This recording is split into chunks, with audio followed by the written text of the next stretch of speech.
Yaani wasanii sometimes sisi mashabiki tunaongoza kwa beba hao wasanii, tunawalealea sana.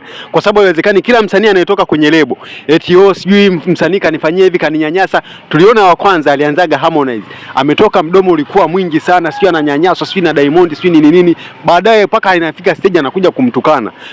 Tukaja tukaona tena Ibra naye ametoka kwa Harmonize, anakuja naye zile ambaye Harmonize alikuja kumlaumu Diamond, zile lawama zikamrudia, laana ni kama laana ikaje ikamrudia tena Harmonize. Ibra kaanza kaongea ujinga ni vitu vya kijini, sijui anaitwa chumbani, sijui kufanya nini, sijui anateswa, sijui hela zake nini. Ametoka Ibra akaja Angela, naye kaja kaongea hivyo, sijui ananyimwa hela zake, sijui nini. Yani vitu vinakuwa vieleweki. Mimi wanakuwa wananichanganya. Baada ya hapo tena ikatoka, mbona Diamond akiwa amewalea kina Mbosso, Leivani wameondoka tu kwa amani. Mbosso ameondoka pale, japokuwa naye anataka kuleta upumbavu mwanzoni, akaanza tikwa anamlaumu Diamond, sijui anasema sijui Diamond sijui nini ile mauvi manini, sijui kwamba Diamond anamuonea wivu Mbosso. Diamond alikuonea wivu kwa kipi? Anyway, tuachane na hayo, sitaki kuingilia huko kwa sababu mnasemaga namtetea sana Diamond. Turudi kwa huyu Mac Voice, anakuja anatia huruma kwenye vyombo vya habari, anatia huruma.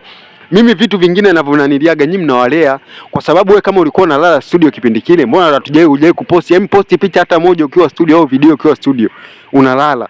Wewe unakuja tu kuongea ujinga ile mradi umpakezee mtu mbaya. Ifike time muache kuwapakazia watu mbaya. Mimi Leivani ninavyomjua, Leivani ni mtu mpole sana. Hana hayo mambo maswala. Angekuwa kama ni mtu kama Harmonize yule kichwa panzi, tunajua maji yamejaa kichwani, sigara zipo kichwani. Kwa hiyo mtu kama huyo hapo ni kitu cha kawaida sana kusikia anamnyanyasa mtu.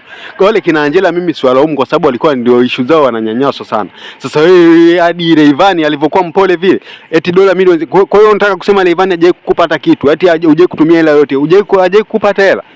Nguo ulikuwa kama kwa usanii, nguo ulikuwa unazitoaga wapi na una sehemu ya kulala? Hata ifike time usione sisi ni wapumbavu. Sisi wote kila mtu anauelewa anachokiongea na sisi tunachuja. Kwa hiyo umeongea ujinga.